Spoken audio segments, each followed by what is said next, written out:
नमस्कार, मी पंजाब डक। आज आहे 27 जुलै 2025 आणि मी आहे आमच्या इथल्या कसुरा नदीवरून पाहू शकता असा पूर गेलेला आहे। सगळ्या शेतकऱ्याचं आतोनात नुकसान झालेलं आहे। तर शासनानं खरं तर या शेतकऱ्याला मदत करायला पाहिजे।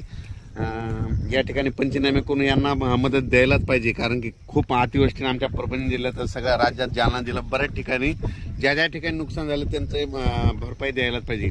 आणि आज या ठिकाणाहून मी शेतकऱ्यासाठी एक खास करून एक आनंदाची बातमी देणार आहे, कारण की राज्यामध्ये उद्या 28 तारखेला म्हणजे उद्या सोमवारी सूर्यदर्शन होणार आहे। पाऊस थोडी विश्रांती घेणार आहे, म्हणून हा अंदाज लक्षात घ्यायचा। राज्यात सांगायचं झालं तर पूर्व विदर्भ, पश्चिम विदर्भ, दक्षिण महाराष्ट्र, उत्तर महाराष्ट्र, कोकणपट्टी, खानदेश जवळपास 4-5 दिवस सारखा पाऊस चालू होता। कुठं रिमझिम पडला, कुठं मुसळधार पडला, कुठं अतिमुसळधार पडला, कुठे वडे नाले वाहिले, कुठे नदीला पूर आला, कोणत्या धरणाचं पाणी सोडलं, असा पाऊस पडला। पण शेतकऱ्याला आता अपेक्षा आहे की हा पाऊस कधी उघडतो। तर सर्व शेतकऱ्याला सांगू इच्छितो की उद्याच्याला म्हणजे सोमवारी उद्या 28 तारखेला सूर्यदर्शन ठिकठिकाणी होणार आहे। 29 तारखेला आणखीन खूप ठिकाणी सूर्यदर्शन होणार आहे, म्हणून हा अंदाज लक्षात घ्यायचा। ज्या ठिकाणी पाऊस नाही पडला तसं म्हणजे आज 27 तारखेला बऱ्याच ठिकाणी पाऊस पडणार आहे।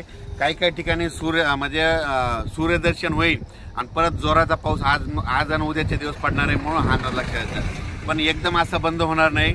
उद्याचे दिवस आणखी थोडा पाऊस आहे, फक्त मात्र उद्याच्याला मात्र उद्यापासून थोडी विश्रांती घेणार आहे, म्हणून हा अंदाज लक्षात घ्यायचा। शेतकऱ्यांना एक विनंती, आता काय करायचं, 28 तारखेच्या नंतर सूर्यदर्शन झाल्याच्या नंतर तुम्ही काय करा, जवळपास 11 तारखेपर्यंत 11 ऑगस्टपर्यंत म्हणजे पाऊस विश्रांती घेईल। मग तितक्यामध्ये तुम्ही शेतीचे कामे करून घ्या, फवारणी करून घ्या, खत घालून घ्या, कारण की राज्यामध्ये जवळपास 10-12 दिवस विश्रांती पावसाची राहील। विश्रांती जरी राहिली तर तुम्हाला एक सांगतो की ऑगस्ट महिन्यात देखील समजा 1 ते 11 ऑगस्टच्या दरम्यान भाग बदलत आपला स्थानिक वातावरण तयार होऊन पाऊस पडणार आहे।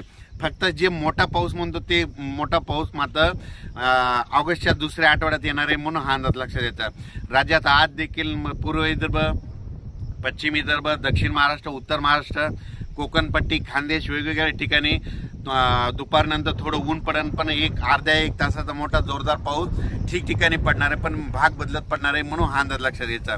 पण राज्यात मात्र उद्यापासून मात्र सूर्यदर्शन सोमवारपासून 28 जुलैपासून सूर्यदर्शन होणार आहे, म्हणून खास करून हे अंदाज लक्षात घ्यायचा। ज्या शेतकऱ्यांचं हे नदी काठचं असं पीक वाहून गेलेले, तुम्ही काय करायचं, ग्रामसेवक, तलाठी, गावचे सरपंच त्यांना घेऊन तहसीलदाराकडे जायचं आणि त्यांना म्हणायचं पीक पाहणी करा, आमचं नुकसान द्या, असं तरी कमीत कमी म्हणा। कारण की तुम्ही जर स्वतः गेले नाही तर तोपर्यंत तुमची कोणी मदत करणार नाही। वाटल्यात त्यांना बोलून आणा, त्यांना फोटो काढून तिथं दाखवा।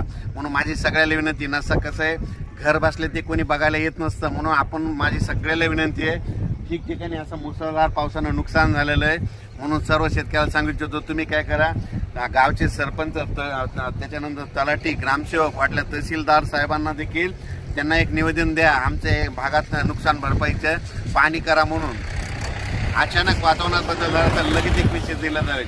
पण राज्यात मात्र उद्या 28 तारखेपासून सूर्यदर्शन होणार आहे, म्हणून खास करून शेतकऱ्यासाठी आनंदाची बातमी।